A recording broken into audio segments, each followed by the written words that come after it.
Hands in Namaskaram. Close your eyes slowly. Stay in silence.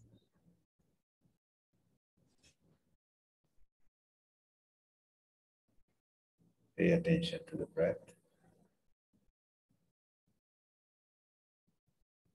Deep inhale, exhale.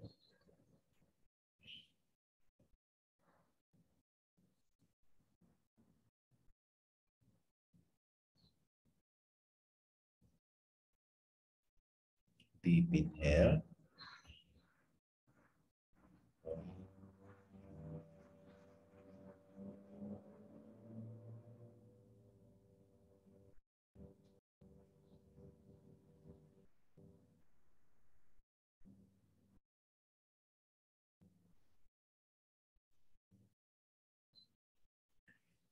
Yogena chittasya padena vacham malam sharirasya cha vaidyakena yupakarotam pravaram muninam patanjalim pranjaliranatosmi. Shanti, Shanti, Shanti.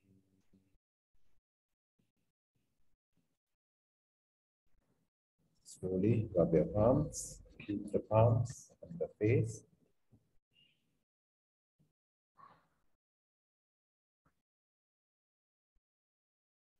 Right, slowly open your eyes in the darkness, look at your palms.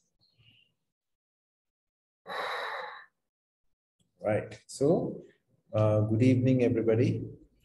So we are at a very important as well as very critical sutra right now. It's very, very important to get this straight before we move into the couple of next sutras will be basically on yama, niyama, asana, pranayama, pratyahara, dharana, dhyana, samadhi. So as yoga practitioners,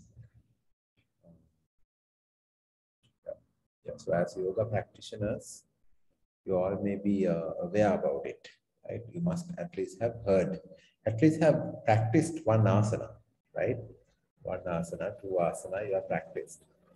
So we need to understand before we go there the basic discipline. So there is a mind given to us, right? This mind basically take care or even can basically, it gathers the sensory inputs, what you see, and then you might output a word. So you see a beautiful person and with your mouth you are saying beautiful person, or you see something and then you say something, very strong words, right? On the same way, you hear something, let's take the mosquito as an example, hand goes, right? So it's very, very important that in life, of course, in this yoga journey, you slow down. It's really, really important, unless if you keep on running in the rat race, right? If you just keep on moving with your life, what will happen is the qualities, the human values, all these things will go away. All whatever you even hear as the spiritual text, yoga text, all these things what you hear will be just theory and texts, right? So if I ask you, Buddhists, you go to temple and then you say Namo Tassa Bhagavato Arahato Samma Sambuddhassa, and then you say Buddhaṃ Saranam Gacchāmi, Dutiyampi Buddhaṃ Saranam Gacchāmi, Tatiyampi Buddhaṃ Saranam Gacchāmi, and the Panchil, the five things. So if I ask you what is the meaning of Namo Tassa Bhagavato Arahato Samma Sambuddhassa, what is the meaning of Dutiyampi Buddhaṃ Saranam Gacchāmi? Anybody know what is the meaning of Dutiyampi Buddhaṃ Saranam Gacchāmi? What is the meaning of Dutiyampi? What is the meaning of Tatiyampi? Right? There is a clear problem. Okay? So we go to the temple, they are saying, we are giving a honorary statement to Lord Buddha. That is the Namo Tassa Bhagavato Arahato Bhagavat means similar to God, Arahat, beyond God, Samma Sambuddha, one to the whole world, right? Then we are saying, for the first, I listen to Buddhist, or go to the path of Buddha. Second, go to the path of Dhamma. Third, go to the path of Sangha. For the second time also, that is Dutiyampi. Then we are saying for the third time also, that is Satyam. So you are giving a vow. Once you give the vow only, we are saying, okay, I will not kill, I will not steal, I will not lie, I will not misbehave, I will not intoxicate myself, right? So if you don't know the meaning of it, it just becomes like entertainment.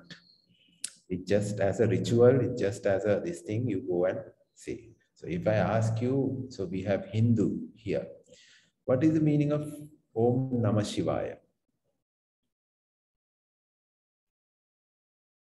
Holy moly. What is the meaning of Om Namah Shivaya? So Namah Shivaya are the 5 syllables. Na, Ma, Shi, Va, Ya. Right? The 5 sacred syllables. Right? What is the meaning of Om? Om is made out of A, U, right? It's not a Om. The Om in electronics, right? It's not that Om, right? Then if I ask from Muslims here, what's your prayer, right? You say Inshallah. For something you say Inshallah, let's try to do this. What does that mean? You can tell me an answer, but when I give my answer, you'll be surprised. So I don't want to give my answer. You find out your answer on your own. Right? Inshallah means not that just to give the assurance to another person. We are saying, Inshallah, I'll be there. Inshallah, we'll get it. Inshallah, we will be fine. Inshallah, we will not drown. Right? My child, no. Right? So it's not business. You're not doing business with spirituality. You're not doing business with the religion. Especially, God doesn't have any business with you. Any religion you are, right? So don't try to get into transactions with the God or conditions. I'll do this, give me this, okay? I'll come there and break the coconut, give me this. It doesn't happen like that, right? So why am I saying all of this? Is basically this mind, unless you slow down, you will go in this habit. You will keep on, you will hear, okay, if you do this, you will get this. So you go for it. If you see something, words just come out from your mouth, right? And if you hear something, hands just go haywire, right? So this actually steals your sleep. If you don't slow down yourself, spirituality will not basically come like that, right? You need to slow down. You need to listen to the environment. That's what we do when we do yoga practices. We first of all close our eyes. There is a practice called Brahmari. We close all the senses we can. We close our eyes, we close our ears, and then we close our even the nose and even the mouth. We close all the senses and try to be inside. So that is something we should practice, right? Great. Power gone. Good. So now we were in this particular sutra, right? So let me share the screen. Let's see where we were. Okay. So we were talking. So let's just go back a couple of sutras. So tad abhavat samyoga bhavaha.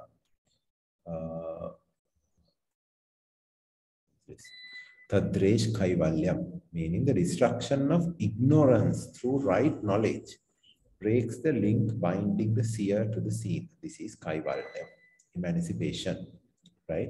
So what you need to understand here is, so kaivalyam is a word which is similar to like moksha, it is similar to like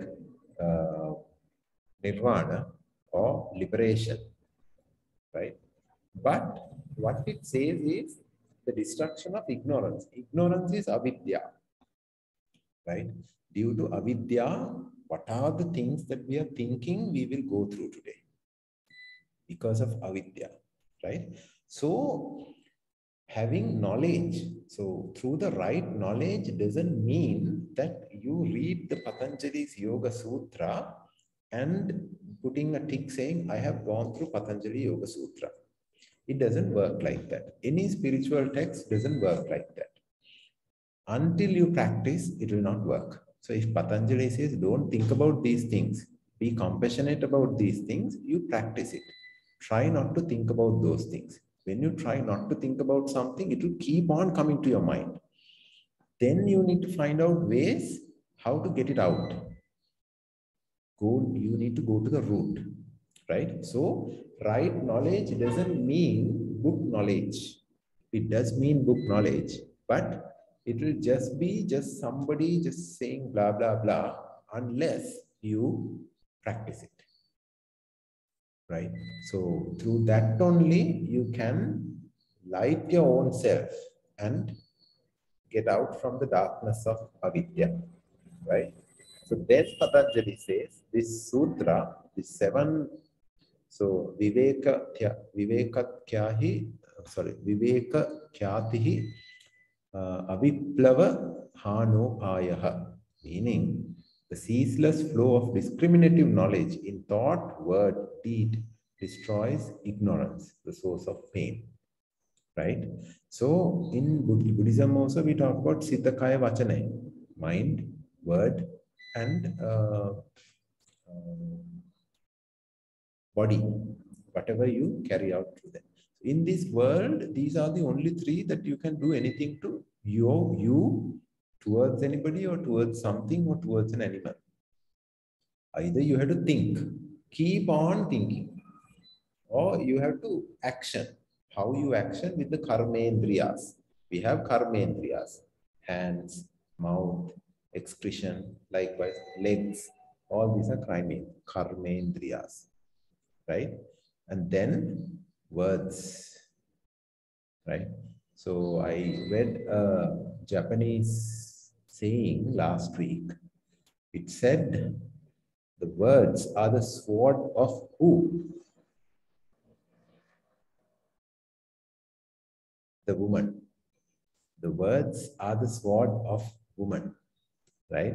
So don't take it personally, right? It says a woman can cut you into pieces with words, right? Just words, right? So have anybody experienced that? You don't need to answer, right? So, which is true, right? Hold on, what happened to my light? Okay. All right, very good, right? So, likewise, the words can do or create a huge impact just by saying something, right? Just by saying something, you can ruin a person's day. Also, just by saying something, you can actually bring light to somebody's life, right? So that is the word part of it. Then you come to the body part of it, right? Your conduct, what you do. See a mosquito, hear a mosquito, and the hand is aimed like a heat sensing missile and go and grab it, right?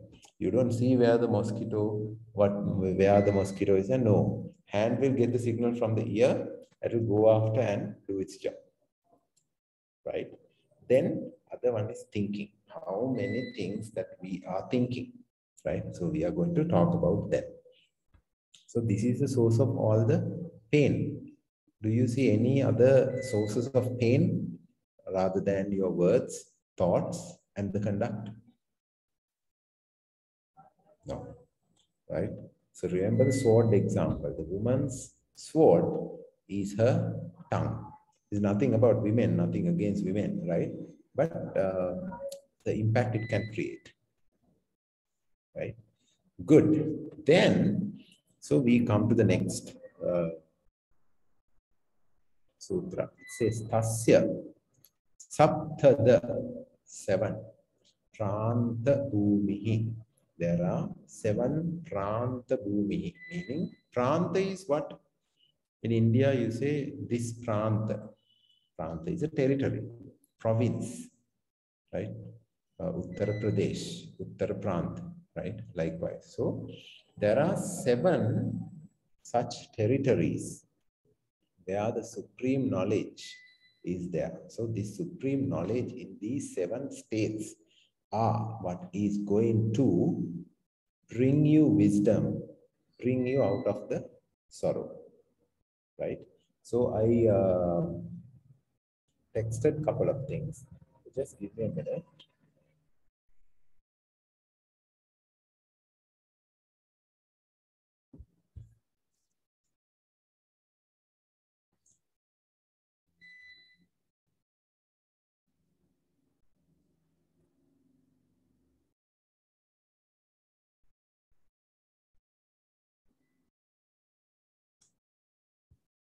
All right, great. So, yeah. So we talked about this, right? So number 1 is, so what is ignorance? So first of all, before we already talked about this, right? But before we move into the wisdom, let's talk why we need wisdom. We need wisdom because we are full of ignorance. What is ignorance? Avidya. What is avidya? Not having the right spiritual knowledge, not reading the right spiritual text, and not practicing whatever the spiritual practice is given. Right? So, number 1 is, so one shade of avidya is feeling smallness, right? So we feel smallness sometimes, or feebleness, insignificance, inferiority, or the meanness. So sometimes there are people in this society, in this world, they have this sickness. See, it's not only those people, a lot of people are having it, but not that a doctor has said it to their face, right? So people have this issue of feeling inferior. Sometimes when you go to a particular place, you feel, okay, those people are kind of like very important, highly regarded, and I feel very small, right? So when you go there itself, your body start to hunch and the head start to come down, and you lose the ability to look somebody straight in the eye and have a contact, right? So why this is happening now? Now you need to ask 3 things, right? Did that person say something to you, think something about you, or did something towards you? None of the 3 has happened.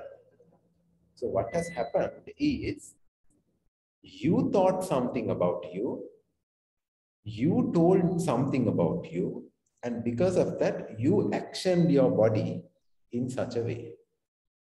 So when you go to a particular situation, when we face a particular situation, this avidya inside us only make us feel inferior, make us feel small. It's not that somebody else has put a board, put something. So we might say sometimes when you see how these people are wearing, I feel like I'm not belonging here, right? That whole, I feel that I don't belong here when I look at how these people are wearing is all your judgment running in your head, which you are giving the pain to yourself. Maybe the people will not even notice. Maybe the people will like how you are dressed. Maybe your dress doesn't matter when you start to talk. Sometimes the dress really matters when you start to talk, right? So all these things are there. So where is this running right now? It's running inside your head, right? Why it is running inside your head? It's because of the avidya, right? Then it says unsteadiness, fickleness, mutability. Second state of ignorance.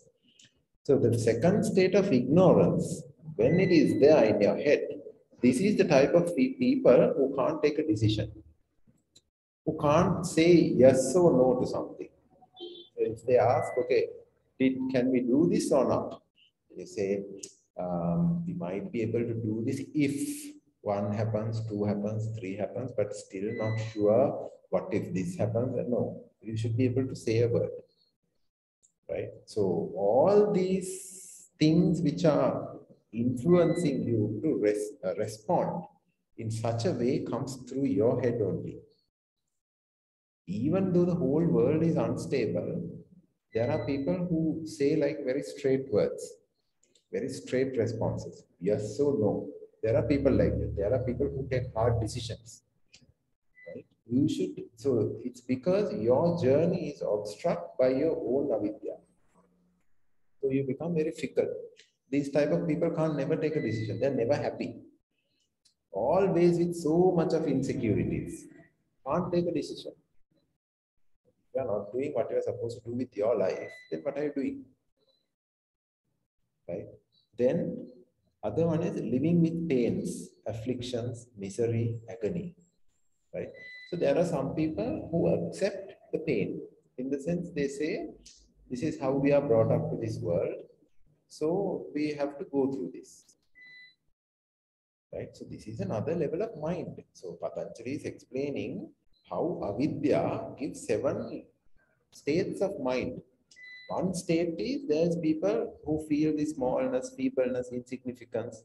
Second is unsteady people. Third is living with pains. So always there's some heart aching problem, but you don't want to get it out. You kind of enjoy the pain.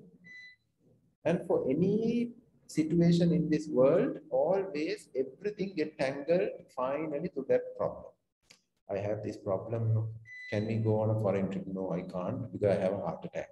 Can we go to see this one? No, I can't. I don't like to see them. And I might, lose my temper because I have a heart attack. I might die. Right? So anything, everything you tangle with your issue. Why you are living with a pain? You never want to get out of that pain. You think that thing happened to me, whatever it is, so I have to live with my pain. Right? So you only live. Imagine yourself just in front of you.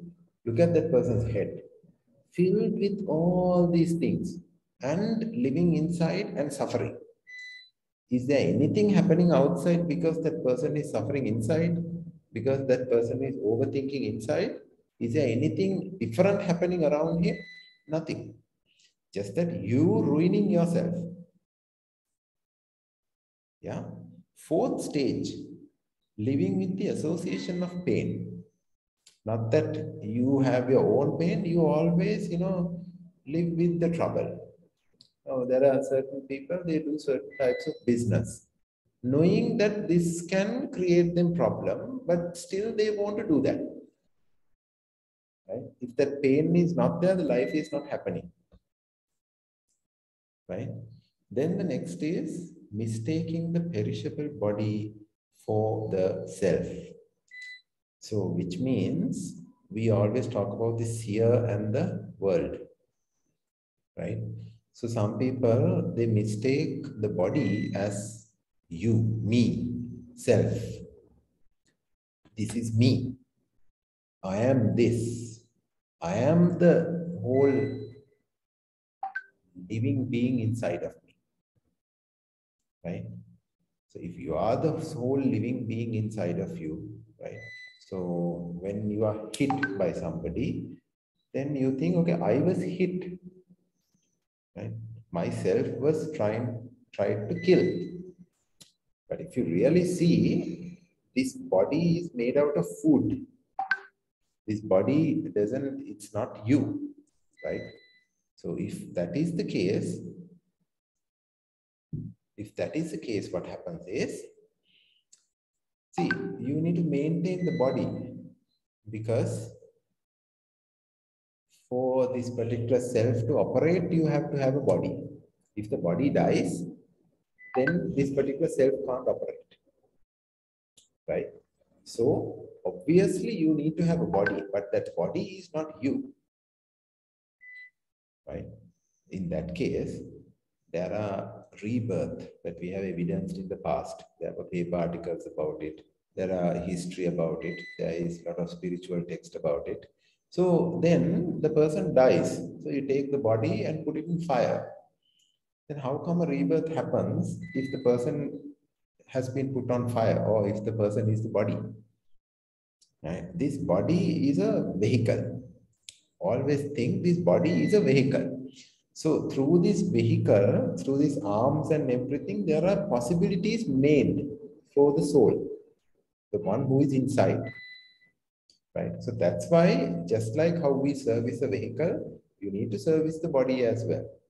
Ayurveda, yoga, all these things are there. The nutritions, everything is there for you to nourish or service or maintain the body, right? So once it is maintained, you can go to the relevant destination. And at some point, you will see this body is too old now. It's not operating properly. Time to die, right? So don't mistake the perishable body for the self. Creating conditions for undergoing sorrow. Creating conditions for undergoing sorrow. So why we actually worry or why we actually become sorrowful, mostly because of the conditions that we have created for ourselves. So I believe, okay, when I walk into a particular person's house, they should come and welcome me. We say that, right? When you walk into somebody's place, they should come and welcome you.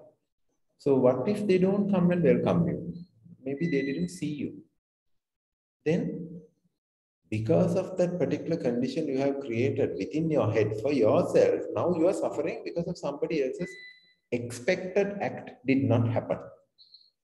You expect somebody to act in a particular way. That person does not act in that particular way. Now you start suffering. Right?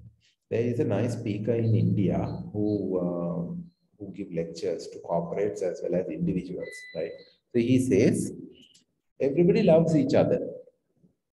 But where the pain happens is somebody is not loved the way they are expected to be loved.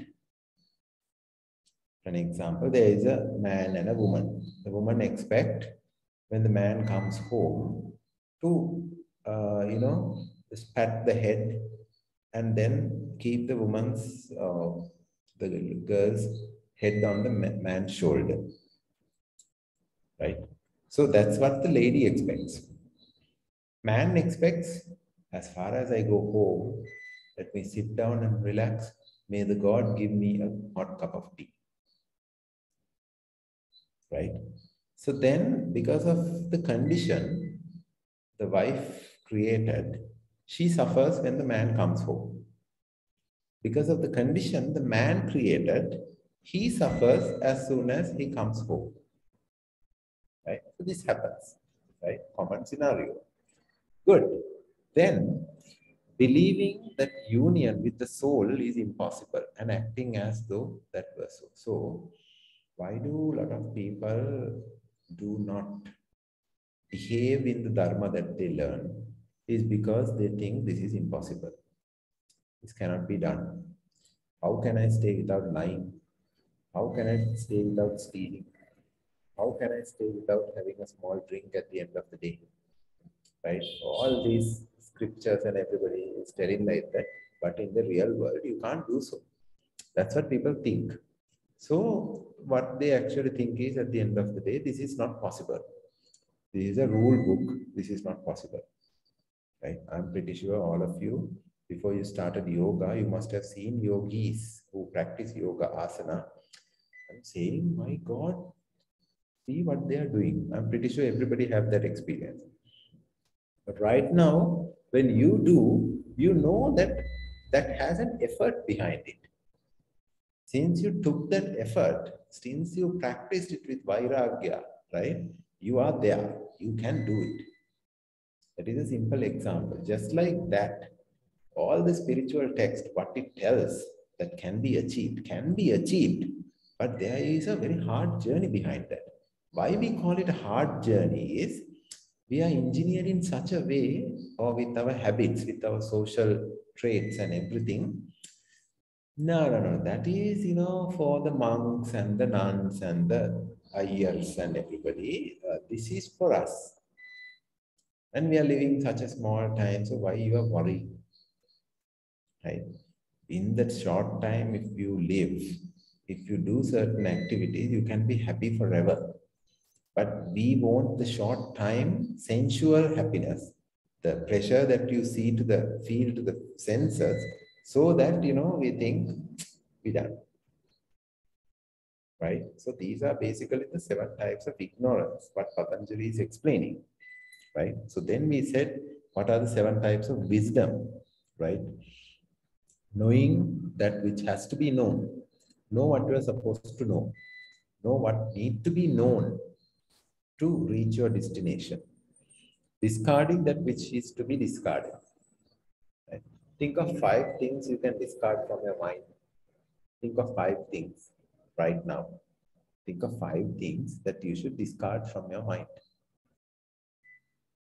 I would say watching TV these days. Watching TV these days. Using the mobile phone and go to all your Facebook, Instagram, YouTube, everything. These are gossip sources, right? So there are very good users now. We do have a yoga channel, right? So there are a lot of spiritual or a lot of lectures, a lot of experiments, technical information. Those things are there. But what are the things that people are running to find out are saucy information. What happened to this person? What happened to that? What did this person tell about that person? You listen to that and you yourself suffer inside in front of a screen and worry. So what's that about? Right? So need to be careful. Right? Then, so please understand 5 things that you should discard from your mind. Number 1 is worrying about someone. Worrying about someone, worrying about something that you could not achieve, and worrying about something that you should have done, which you did not do. Right? So all these different types of worrying, you can keep on doing, it will just kill you. Nothing good will happen. Just keep on killing you inside. Your thoughts will be spoiled. Your mood will be spoiled. For the people around you, you are giving a very bad, negative vibe environment. Right? And you talk negative things always. Right? Why? Because you are keeping things which need to go to the garbage box on your hand. For an example, take a beautiful mango. So I like this yellow color big mango, right? So when you buy that yellow color big mango, let's say it's still not ripe enough. Can you eat it? You should not eat it. Right? You know that it's not ripe enough. That's not the taste you want out of this mango. So you wait. Right? So knowing which has to be known, you should wait is something you should know. Then if you keep it for a long time, what happens? Now you have spent 2,000 rupees over this mango. Now, because you're so greedy and you're keeping it without eating, now it will spoil. Now you should discard it. No point you keeping it further. If you keep something spoiled within you, inside you, along with you, it will only spoil your life. On the same time, we say this to attachment as well. If you keep on attached to something, it keep on getting hurtful, hurtful, and hurtful. Right? But if you let it go, then you are free from that. Right? Then attaining which has to be attained. Whatever you want to attain, you attain. Doing which has to be done. Winning the goal that has to be won. Freeing the intelligence from the pull of the 3 gunas. We talked about it last time. So everything in this world has these 3 gunas. But if you go beyond it, let the gunas be there, it doesn't affect you at all. There's nothing called a guna. There's nothing called sattva, rajas, tamas for you. Right? Achieving the emancipation of the soul so that it shines its own light. So if a liberated person is always happy because of not external things, because of internal you, yourself, that person is always happy. Right? Good. So we will move on. So to go there are a couple of more things. So understanding the body within and without. And then understanding the energies, understanding the mind, and consistency of the will, awareness of your experience right now, what is happening, awareness of pure quintessence, sentiment, and beauty, and understanding the individual soul, Jivatma, and the Paramatma. So understand that there is a Paramatma, which is the whole nature, and there's a piece of life, which is you. So please understand that you are part of this. So that's why sometimes, we cage animals and everything because we think, okay, that is different. This is you. Man is more superior than everything else. Man rules everything. No, man is just another animal which has a better brain, but used mostly for not so much interesting things, right? Then we will move on. Don't look so serious. It's okay, right? Okay, it's no problem, right? So, by dedicated practice, yoga, jnana, yoga, jnana, shanat, ashuddhi kshaye, jnanadipatihi, aviveka kyatahe. Meaning, yoga is to unite. So by dedicated practice of the various aspects of yoga, impurities are destroyed. The crown of wisdom radiates in its glory. Right? What does this say? So basically, Patanjali says, I explained avidya. I explained because of avidya, the people in their different states of mind, which leads to suffering. And this is happening through your mind, body, and words. So I am telling you, Patanjali says, there are different aspects of yoga. Yoga is not one thing. There are different aspects of yoga, right?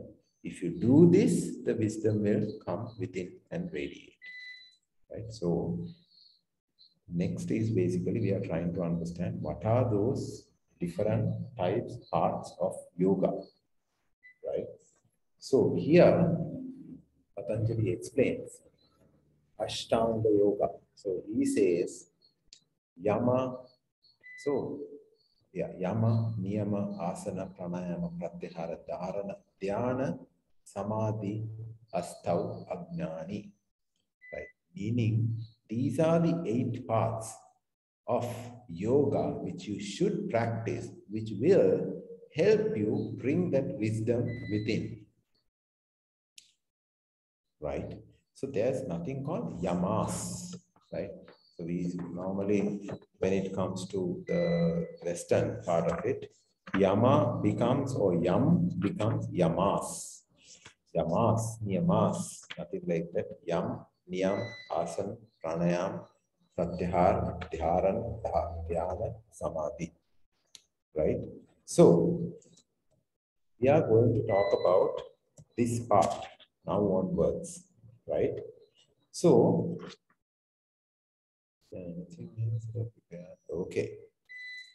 So yamas are what you call as controlling aspects. So you need to control yourself through yama, right? So these are a couple of things you should control. Niyama is fixed observances. Niyam, right? So niyama is even in Sinhala, we say when we learn particular theorems, we say Einstein ge niyamaya, right? Or this particular scientist's niyamaya. So niyama is a fixed rule. So there are certain rules in this life that you should follow, right? You have to live in particular rules. So it's like, yama is like, don't kill animals while you're driving. Niyama is like, drive between the 2 lines on the road, right? So let's understand what are these. Then asana. Everybody knows what are asana. So what is an asana? There is a beautiful definition given by Patanjali for an asana. That is a comfortable position that you can stay in rest. Nothing else. comfortable position that you can stay in rest. Now you may be thinking, okay, certain asanas that you teach, how can you stay there? It's very uncomfortable. You don't have a rest because you are so scared that at which point you will fall down. What is there to talk about? Right? It's not that case. When you master an asana, whatever your all the difficulties will go away. For example, headstand. How hard for you to learn it? Very hard, right? Your head will pain, neck will pain, hip will pain, and no balance and everything. But once you master it, when you can stay in a balance, you will not even know that you are standing upside down. So much restful. Pranayama. So we did the exercise in the morning, right? Pranayama. So that is to make sure that the pranic body is regularized, right? Then pratyahara. Don't get attached to anything, right? Don't expect gifts from others. When somebody is coming towards you, don't be ready to help that person. Be ready to listen to that person, but not anything in return. Don't say, I have helped him so much, so he should do this for me, at least.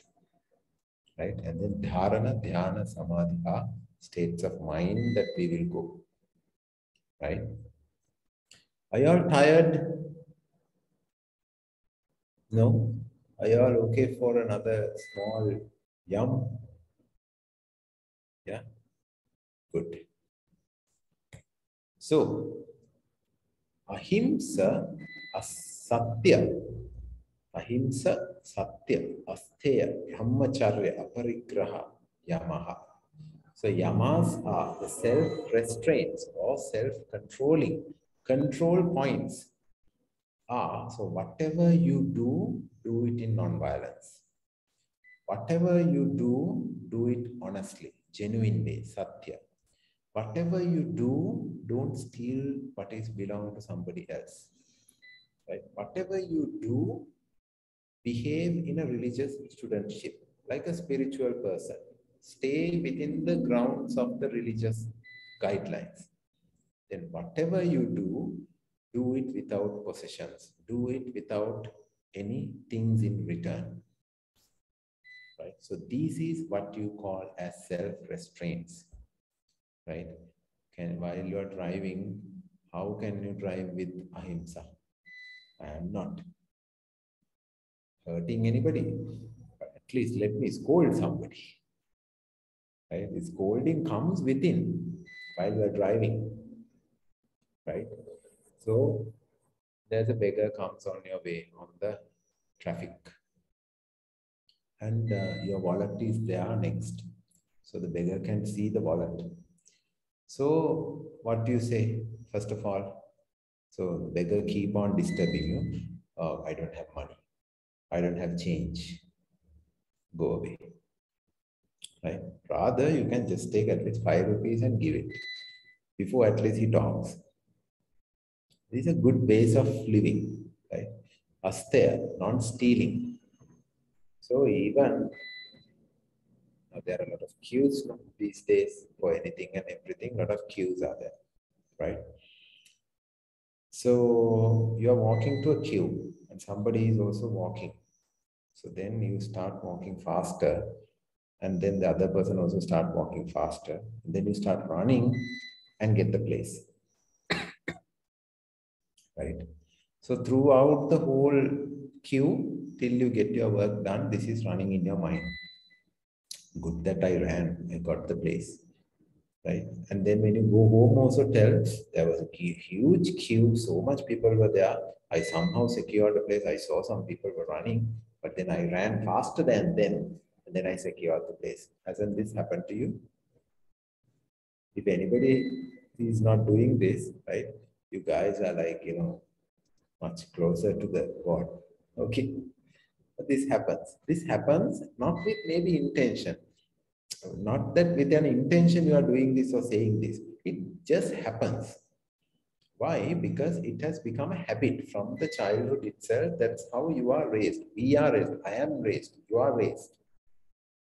Right? So Patanjali says, look here. Before you go and do asana, pranayama, and pratyahara and dharana, dhyana, right? Learn to live without violence. Otherwise, when you knock yourself in the Padmasana, somebody will come and hit you, right? Then be honest. Don't steal. Live like a religious student, right? Then what? So, yeah. Then aparigraha, without possessions, without belongingness, right? Non-acceptance of gifts. So, I mean, how can you do this? What are the things that you are possessing about right now? Don't possessing anything. People are switching off the video, thinking that, yeah, it's not, face to face. Let's be like offline, right? So that is easy. Otherwise, this man looks at the emotions in the face. Don't worry, I don't come to any judgments, right? I don't, right? So, non-acceptance of gift. So how can you do this? Now, somebody come to your house with a gift. So Patanjali says, don't accept any gift. Then what happens? You tell the person, we don't want your gift, take your gifts and go away. Then the person get mad and you are enemies forever. And the other person go to places and say, these people, I went very politely to their house. And when I entered the house, they said, I don't want your gift, get out. Right? And then that itself is a whole now mind will get into a network and that network is fully messed up. That's not what Patanjali is saying, right? Do something, but don't expect anything in return. Don't even expect like good things will happen to me, right? So sometimes, people do certain things and say, I don't want anything in return. But if you do something like this, the good things will happen to me. Then something bad happens, they say, why does bad things happen to good people? Right? So you yourself call yourself good and you yourself name the other circumstances bad. And then you yourself come to the decision, that why do bad things happen to good people? Right? So not like that. So you do anything. Can you do something without any expectation in return? Try this. At least just do something once a week. Just do something once a week. Just give a rice packet. Go to a very good restaurant, buy a packet of rice, and then give it to somebody and just walk out. Right? If you get into this habit, you will feel much, much, much more better.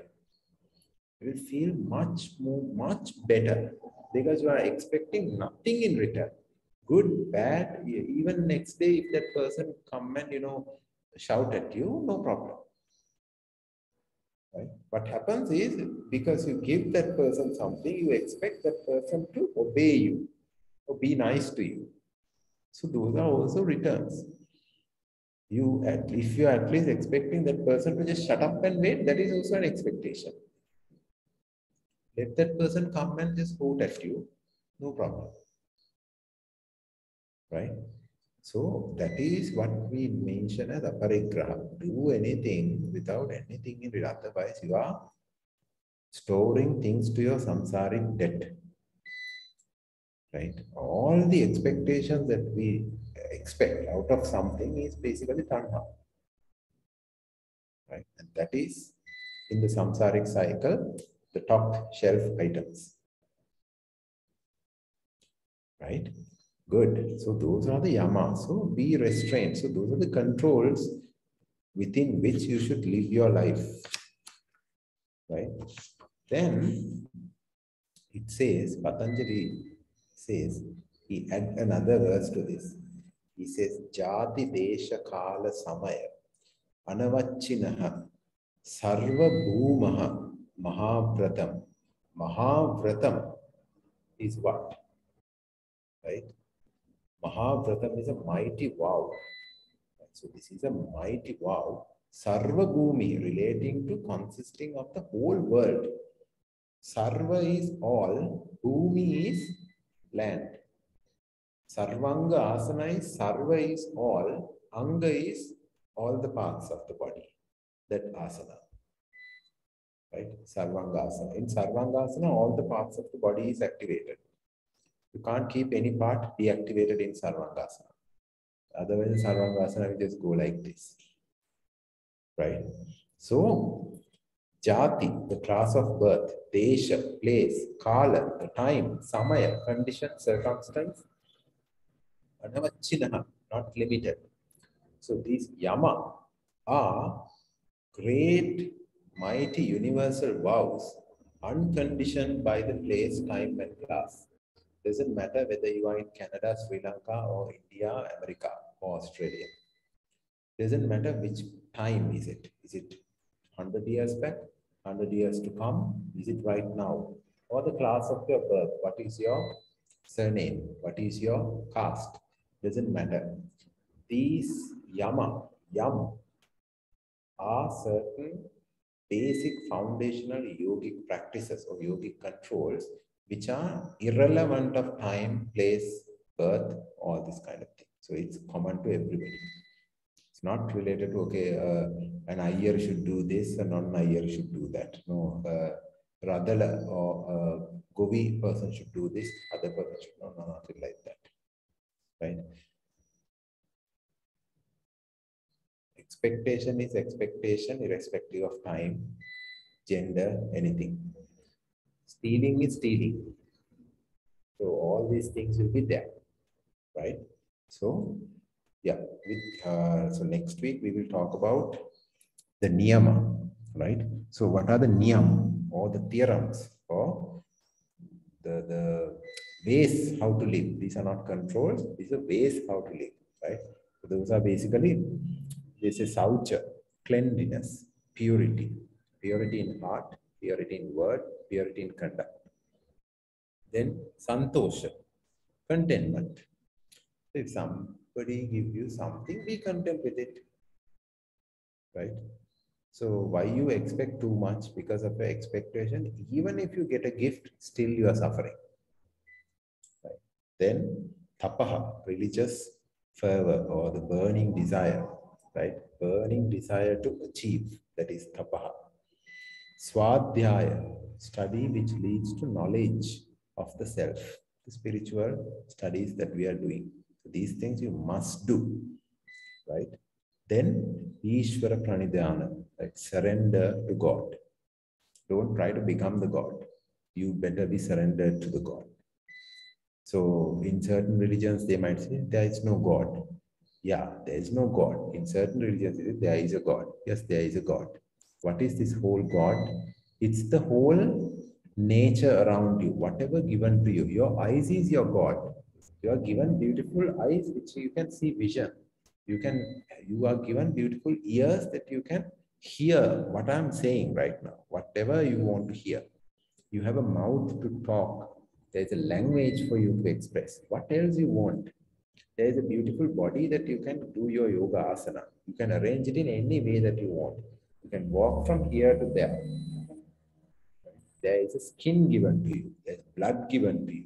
This is all the God, nature. Right? So you need to be very thankful to that. You need to surrender to that. Don't think that, I am the God. I have beautiful nails than others. So I am more superior than that. It's nothing like that. That is avidya, stupidity. Right? So we will talk about these niyamas and we will talk about this niyama and asana next week. So there will be a whole different outset for this asana. And that would be very beautiful. Right? Okay. So we will stop from here. It's a short week. It's 2 more days to go. Right? And there are certain challenges in the outside world. So don't get disheartened by those things. If you don't have petrol, stay at home and make some, good use out. I also don't have petrol, right? So it's okay. But you are given petrol, at least right now, be very content with that. Otherwise, worrying at home, it's very hard, right? So you don't have gas for some time. Right? So yeah, we don't have gas. right? So explore the Polkatulipam, right? So I have one. If you want, I'll do a video and share with you. Basically, going back to the nature. Right? It gives you an opportunity to going back to nature. I know what you're thinking, talking nonsense, right? That's okay, right? Okay, so we will stop the session from here, right? So please go through these slides. Please go through the couple of messages which was shared to the mobile phone, and slowly try to understand little by little. Yeah, there's no race. Okay, so hands in namaskaram. Close your eyes and take a nice deep inhalation, exhalation. Be thankful to the current moment. Still breathing, blood circulating, body is nourished. Don't feel hunger. If you feel hunger, you can still eat something in the next moment itself. So we are luckier than the 80% of this world, right? Millions, billions, trillions of animals on this planet. So I think we should not complain about it, right? Inhale, exhale. There's air to inhale and exhale. There's a night and a day. Still night and day is coming. There's a sun. Still it's there. Think about all the things that you have in your life.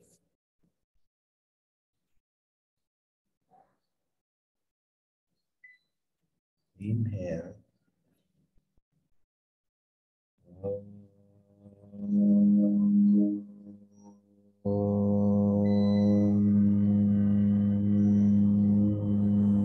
सर्वे भवन्तु सुखिनः सर्वे सन्तु निरामयाः सर्वे भद्राणि पश्यन्तु मा कश्चित् दुःखभाग् भवेत् ॐ शान्ति शान्ति शान्ति.